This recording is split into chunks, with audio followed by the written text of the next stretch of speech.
Gudlavalleru engineering college లో దారుణం. Girls bathroom లో సీక్రెట్ కెమెరాలు.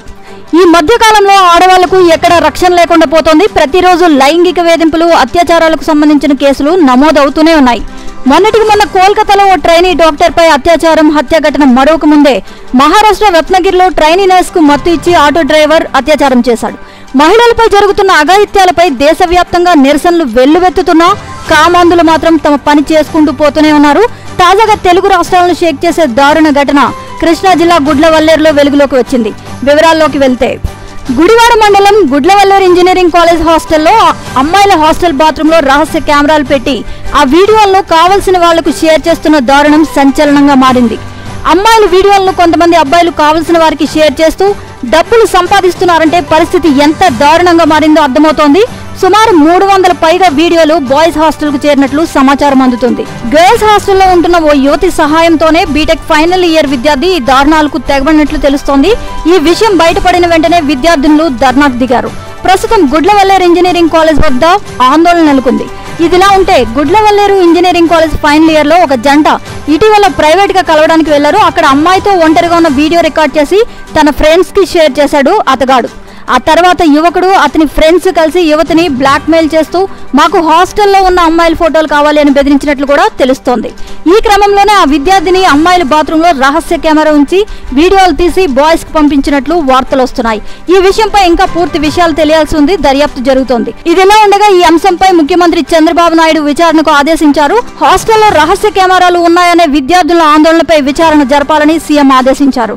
తక్షణమే జిల్లా మంత్రి కొల్లు రవీంద్రతో పాటు జిల్లా కలెక్టర్, ఎస్పీలను ఘటనా స్థలానికి వెళ్లాలని ముఖ్యమంత్రి ఆదేశించారు.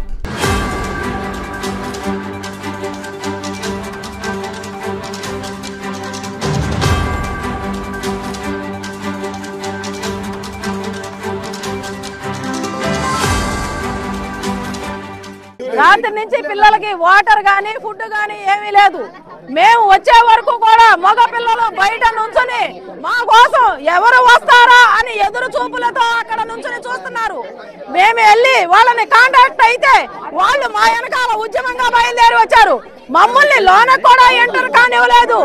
ఇంతమంది ఆడపిల్లల వీడియోలు తీసి ఎంత మందికి స్ప్రెడ్ చేశారు అనేది మాకు కావాలి. ఈ యాజమాన్యం ఎన్నో రోజుల నుంచి ఈ విషయం తెలుస్తున్నా గానీ బంధించేసి మూత వేసి ఎవరికి బయటకి పొక్కకుండా చేశారు. ముందు యాజమాన్యం బయటకి రండి. ఎస్పీ గారు అయితే ఏమీ జరగలేదని అంటున్నారు. నిప్పు లేదు, పొగ రాదు, ఏమీ జరగకుండా ఇన్ని వందల మంది ఎలా వచ్చారు బయటకి? వంగలపూడి అనిత గారు, హోమ్ మినిస్టర్ బయటకి రండి, వచ్చి నిజ నిర్ధారణ కమిటీ వేయండి, నిజాలు తెలుసుకోండి. ఎన్నో వందల మంది బాలికల పిల్లల జీవితాలతో ఆటలాడుకుంటున్నారు. కాబట్టి పవన్ కళ్యాణ్ గారు వీళ్ళందరూ కూడా మీరు బయటకు రండి, బయటకు రండి. వచ్చి ఈ కాలేజీలో అసలు ఏం జరుగుతుంది? గంజాయిలు అమ్ముతున్నారా, మత్తు పదార్థాలు అమ్ముతున్నారా? ఈ విషయాలు ఎప్పుడో బయటకు వచ్చినాయి. కానీ వీటిలన్నింటినీ కూడా మభ్య పెట్టేశారు. కానీ ఈ రోజున నిప్పేస్తే నిప్పు లేదే పొగరాదు అన్నట్టు బయటకు వచ్చింది. కాబట్టి ఇదంతా బయటికి రావాలి. ఈ యాజమాన్యానికి అంతా తెలుసు, తెలిసి మభ్య పెడుతున్నారు. మా కోసం వీళ్ళ పిల్లలందరినీ లాక్ చేసేసారండి. లోన పెట్టి బయటికి రానివ్వకుండా లాక్ చేశారు.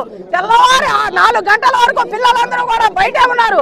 వాళ్ళకి ఫుడ్ లేదు, తాగడానికి నీళ్లు లేవు. తల్లిదండ్రులు ఎందుకు చదివిస్తున్నారు మీ కాలేజీల్లో? వాళ్ళ నవమాసాలు మోసి వాళ్ళని కని వాళ్ళ భవిష్యత్తు, బంగారు భవిష్యత్తు కోసం ఈ కాలేజీల్లో చదివిస్తున్నారు. ఎందుకంటే కాలేజీలు మోసేసుకోండి. కాలేజీ యాజమాన్యం రండి, బయటికి రండి, రావాలి. మేము పిల్లలకి న్యాయం. ఆడపిల్లలు చెప్తే బెదిరిస్తారు. వాటర్లు కానీ ఎవరైతే ఉన్నారు ఇక్కడ అబ్బాయి అమ్మాయి ఆడపిల్లలు బెదిరిస్తారు. ఇది నిజం బయటకు చెప్తే ఊరుకోమంటున్నారు. ఎక్కడుంది ఇక్కడ న్యాయం? ఆడపిల్లలకి కిలోమీటర్ దూరంలో హాస్టల్ ఉంది. లోపల అరుస్తే బయటకు కూడా వెళ్ళిపోతారు. లోపలికి ఎక్కడ కట్టారు ఈ హాస్టల్? రాత్రి నుంచి అన్నం నీళ్ళు లేకుండా పరిహరిస్తారు పిల్లలు. ఏమైనా చెప్తే బెదిరిస్తారు. బయటకు కానీ వస్తే ఊరుకొని అంటున్నారు. కానీ ఆడపిల్లకి రెస్ట్ ఎక్కడుందన్నా? ఆడపిల్లకి రెస్ట్ కావాలి. ఈ వైట్ చేస్తే ఆడపిల్లకి న్యాయం కావాలి, న్యాయం కావాలి.